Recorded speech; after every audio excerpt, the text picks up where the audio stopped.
Hello दोस्तों। हम लोग ब्रह्म समाज पढ़े थे, प्रार्थना समाज पढ़े और आर्य समाज पढ़े। आज हम लोग रामकृष्ण मिशन पढ़ेंगे, है ना। शुरू करने से पहले एक इंतजार है, गुजारिश है, रिक्वेस्ट है कि चैनल को सब्सक्राइब करें। देखिए, डेटा आपको दिया जा रहा है, यहाँ बोर्ड प्रॉब्लम है, उससे कोई लेना देना नहीं है ना। पढ़ने वाले बच्चे कैसा भी बोर्ड में पढ़ लेते हैं, कैसे भी लाइफ में पढ़ लेते हैं, ठीक है। उससे कोई लेना देना नहीं है। डेटा आपको बढ़िया मिलेगा, खराब डेटा नहीं मिलेगा, है ना। चलिए शुरू करते हैं, बिना देरी किए हुए शुरू करते हैं। रामकृष्ण मिशन। रामकृष्ण मिशन की शुरुआत किसने की थी? स्वामी विवेकानंद ने की थी। किसने की थी?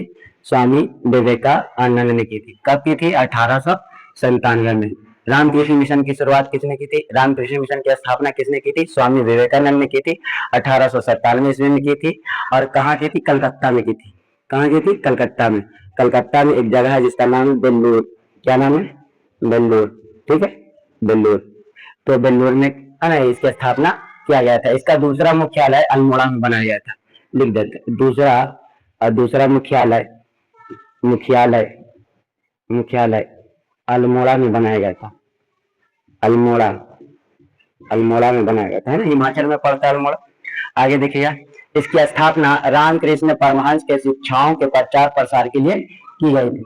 इसकी स्थापना किस लिए की गई? तो रामकृष्ण परमहंस के शिक्षाओं का प्रचार प्रसार करने के लिए किया गया था। ठीक है। रामकृष्ण परमहंस कौन थे? तो रामकृष्ण परमहंस जो थे वो विवेकानंद, स्वामी विवेकानंद के गुरु थे। ठीक है। और ये जो रामकृष्ण परमहंस थे वो दक्षिणेश्वर काली मंदिर के पुजारी थे। दक्षिणेश्वर काली मंदिर कलकत्ता में ही है। कहाँ है? कलकत्ता।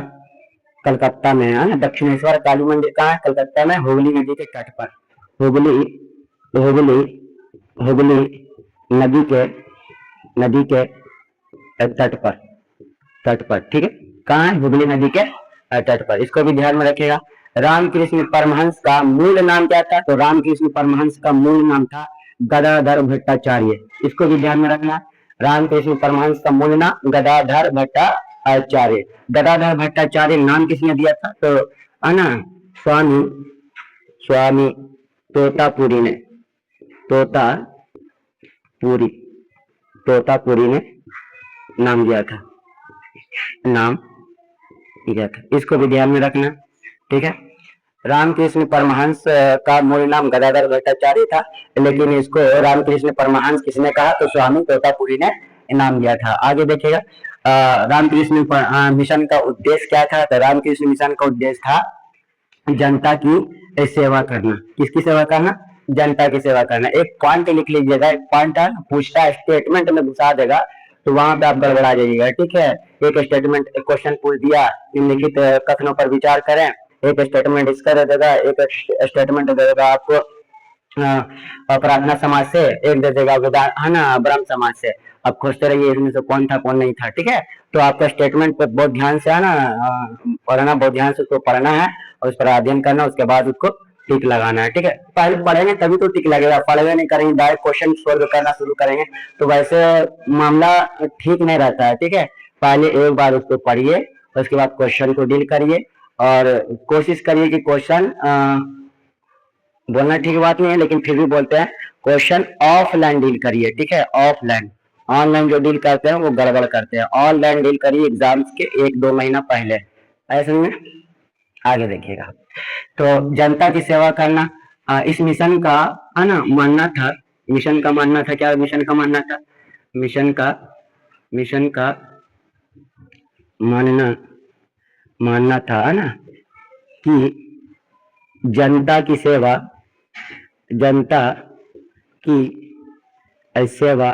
है ना, ईश्वर की सेवा है। ईश्वर की सेवा है। ठीक है। ईश्वर की सेवा है। इसको भी ध्यान में रखिएगा। ठीक है। ये पॉइंट को आपको ध्यान में रखना है। मिशन का क्या मानना था? कि जनता की सेवा ही ईश्वर की सेवा है। आगे देखिए, सिद्धांत, है ना, उद्देश्य, इसके सिद्धांत क्या थे? तो इसका जो आधार बनाया तो वेदांत दर्शन आधार इसका बनाया गया। ठीक है। अब देखिए, आर्य समाज का आधार क्या था? तो वेद था, है ना, और इसका क्या था? वेदांत दर्शन। क्या था? वेदांत दर्शन।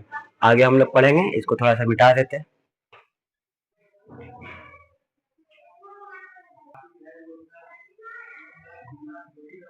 आए। आगे देखते हैं स्वामी विवेकानंद के बारे में कुछ जानकारियां दी गई है, उसको भी देख लेते हैं। स्वामी विवेकानंद का मूल नाम नरेंद्र नाथ दत्त था। क्या नाम था? नरेंद्र नाथ दत्त। स्वामी विवेकानंद का मूल नाम क्या था? नरेंद्र नाथ दत्त। अच्छा, नरेंद्र नाथ दत्त तीन भाई थे। एक नरेंद्र नाथ दत्त, एक महेंद्र महेंद्र महेंद्र नाथ महेंद्र नाथ दत्त, और एक भाई थे है ना भूपेंद्र नाथ दत्त। भूपेंद्र भूपेंद्र भूपेंद्र नाथ नाथ दत्त। ठीक, तीन भाई, तीनों तबाही। ठीक है, ये स्वामी थे, सन्यासी थे, ये भी सन्यासी थे, ये भी सन्यासी थे। और भूपेंद्र नाथ दत्त के बारे में आप लोग क्रांतिकारी घटनाओं में है ना कुछ पढ़ा होगा। अनुशीलन समिति की स्थापना है ना किसने की थी? कोलकाता में। भूपेंद्र नाथ दत्त ने ही की थी, कोलकाता में। है ना, अनुशीलन समिति की बहुत सारी शाखाएं हैं और अलग अलग शाखाओं को अलग अलग लोगों ने क्या किया है? स्थापित किया है। कलकत्ता में जो किया गया था है ना, किसके द्वारा किया गया था? भूपेंद्र नाथ दत्त द्वारा किया गया था। और ये अनुशीलन समिति के एक सदस्य थे, उससे जुड़े हुए थे। और इनके बारे में आप जानते होंगे, एक पेपर निकालते थे ये युगांतर युगांतर युगांतर युगांतर नामक नामक पेपर का है ना संपादन भी करते थे। संपादन संपादन है ना करते थे, है ना, जिसमें अंग्रेजों की नीतियों का कड़ा विरोध किया जाता था।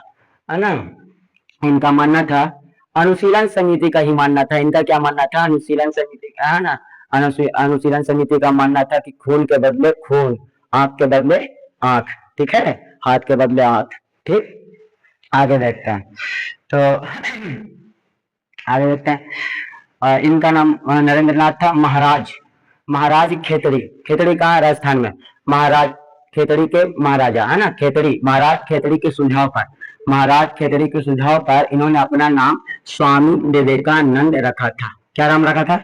स्वामी विवेकानंद। ठीक है, इनका जन्म जन्म कब हुआ था? 12 जनवरी को, है ना। कब हुआ था? 12 जनवरी 1863, है ना। 12 जनवरी 1863 को इनका जन्म हुआ था। कहाँ हुआ था? कलकत्ता। कहाँ? कलकत्ता। अब कलकत्ता में देखिएगा बहुत है ना बड़े बड़े है ना विद्वान और कांड विद्वान पैदा हुए हैं, है ना। गुरु, इनके गुरु कौन थे? रामकृष्ण परमहंस, है ना। कौन थे इनके गुरु? रामकृष्ण परमहंस। आगे देखिए इनकी उपलब्धियां। 1893 में न्यूयॉर्क में धर्म सम्मेलन में भाग लिया, और वही धर्म सम्मेलन में, विश्व धर्म सम्मेलन होता था, अलग अलग धर्मों के लोग एक जगह पहुंचते थे और अपने अपने धर्म के बारे में है ना चर्चाएं करते थे, और अपने धर्म की महत्ता को लोग वहां बताते थे। ये हिंदू धर्म की महत्ता को बताने के लिए गए थे। ठीक है, कब? 1893 में। कहाँ हुआ था? न्यूयॉर्क में, है ना। जगह याद रखना है, डेट याद रखना है, एकदम डायरेक्ट क्वेश्चन आएगा, है ना, एकदम डायरेक्ट पूछता है। और यही यही न्यूयॉर्क में ही इन्हें तूफानी तूफानी भ्रमण भ्रमण भ्रमण करने वाला कहा गया। ठीक है, ये भी ध्यान में रखिएगा। तूफानी भ्रमण करने वाला कहा गया। कहाँ कहा गया था? न्यूयॉर्क में। 1893 में गए थे धर्म सम्मेलन में। ठीक है, ये भ्रमण करते थे, यह है ना एक जगह से दूसरी जगह है ना बहुत सफर करते थे। जैसे बनारस हो गया, मथुरा हो गया, देश में भी बहुत विभिन्न जगह क्षेत्रों पर ये जाते थे, लोगों को समझाते थे, वेदांत दर्शन को समझाते थे। ठीक है, आगे देखिएगा 1896 में। ठीक है, 1896 में न्यूयॉर्क में वेदांत सोसाइटी की स्थापना की। किसकी स्थापना की? वेदांत सोसाइटी की। 1900 में, आगे देखिएगा, 1900 में दूसरा विश्व धर्म सम्मेलन है ना हुआ। 1900 में दूसरा विश्व धर्म सम्मेलन हुआ, और उसमें भी ये भाग लिए थे। ठीक, चलिए आगे देखेंगे, है ना। मार्गरेट नोबेल है ना, स्वामी जी की शिष्या थी। मार्गरेट नोबेल आयरिश महिला थी, आयरलैंड की आयरलैंड आयरलैंड की आयरलैंड की है ना महिला। कहाँ की महिला थी? आयरलैंड की महिला थी। न्यूयॉर्क में है ना स्वामी जी से मिली, और स्वामी जी की भक्त बन गई, है ना, स्वामी जी के साथ ही रहने लगी। स्वामी जी के साथ रहने लगी मतलब दूसरे कॉन्टेक्स्ट में, है ना, इसका दूसरा मतलब ये करना है। स्वामी जी के साथ रहने लगी का मतलब क्या है ना, भक्त के रूप में रहने लगी कि स्वामी जी क्या पढ़ रहे हैं, क्या पढ़ा रहे हैं, क्या देख रहे हैं, क्या है ना सोच रहे हैं, क्या विचार कर रहे हैं, ये सारी चीजें, ठीक है। और स्वामी जी को, है ना, 19वीं सदी के नव हिंदू जागरण का संस्थापक भी कहा जाता है। स्वामी जी को 19वीं सदी के, कब, 19वीं सदी के नव हिंदू जागरण का संस्थापक कहा जाता है। आगे देखिएगा, सुभाष चंद्र बोस। सुभाष चंद्र बोस के बारे में जानते ही होंगे। सुभाष चंद्र बोस अन आजाद हिंद फौज, हिस्ट्री में हम लोग पढ़ेंगे क्रांतिकारी घटनाओं में सुभाष चंद्र बोस के बारे में विस्तार पूर्वक पढ़ेंगे। सुभाष चंद्र बोस स्वामी जी को आधुनिक राष्ट्रीय आंदोलन का पिता कहा है। आधुनिक राष्ट्रीय आंदोलन का पिता कहा है, इसको ध्यान में रखिएगा, ठीक है। ये बहुत बार पूछा है, स्टेटमेंट वाइज बना करके डायरेक्ट क्वेश्चन इसको बना देगा, फिर पूछेगा कि किसने कहा है, ठीक है। स्वामी जी मूर्ति पूजा, बहुदेववाद और अवतारवाद के समर्थक थे। आप वहां देखे थे आर्य समाज में, है ना, दयानंद सरस्वती मूर्ति पूजा, बहुदेववाद, अपवाद, है ना, अवतारवाद, श्रद्धा, तीर्थ यात्रा, इन सब चीजों के विरोधी थे, है ना। लेकिन स्वामी विवेकानंद मूर्ति पूजा, बहुदेववाद, अवतारवाद के समर्थक थे। क्या थे? समर्थक थे। और उनका खान पान का भी वहां पर आप देखें तो खान पान के मामले में कि वहां पर हंसराज और लाला लाजपत राय के द्वारा, है ना, खान पान का उतना विशेष बल नहीं दिया गया कि आदमी को जो इच्छा है खा सकता है। इस स्वामी जी का, है ना, मानना था कि, है ना, भारतीय भोजन शुद्ध शाकाहारी भोजन ही होना चाहिए, ठीक है। सही बात है। कहने का मतलब है हम इनके बातों पे, इनके बातों से, है ना, ये नहीं रखते हैं। खान पान व्यक्तिगत मामला होता है। जैसे उदाहरण के तौर पर एक मेरा दोस्त है ना, उसको क्रैक्स पसंद है, केकड़ा खाना पसंद है, केकड़ा, ठीक है। खा, कौन उसके मुंह लगे, ठीक है, खाइए। आगे, पश्चिमी सभ्यता। पश्चिमी सभ्यता का अंधा अनुकरण न करने तथा हिंदू युवाओं को संस्कृति एवं सभ्यता पर विश्वास करने का आह्वान किया कि पश्चिमी सभ्यता का अंधा अनुकरण न करे, पर यानी कि पश्चिम जो कल्चर अपनाए हुए है, जिस तरह का, है ना, उसका खान पान है, जिस तरह का उसका पहनावा है ना, वो उसको त्यागे और भारतीय सभ्यता और कल्चर को अपनाए, है ना, ये स्वामी जी का कहना था। आगे देखिए, इनकी एक पुस्तक है वेदांत फिलोसफी, और भी पुस्तक है जैसे, है ना, कर्मयोग, कर्मयोग, कर्मयोग, कर्मयोग, राजयोग, राजयोग, राजयोग, राजयोग किसके द्वारा लिखा गया है? तो स्वामी विवेकानंद द्वारा ही लिखा गया है। इनके द्वारा, है ना, पेपर भी निकाले जाते थे। एक निकाले जाते थे प्रबुद्ध भारत, है ना, प्रबुद्ध, प्रबुद्ध, प्रबुद्ध भारत, प्रबुद्ध भारत, भारत, प्रबुद्ध भारत, ये है ना अंग्रेजी में निकलता था। किसमें निकलता था? अंग्रेजी में, ठीक है, ध्यान में रखिएगा, अंग्रेजी में, प्रबुद्ध भारत अंग्रेजी में।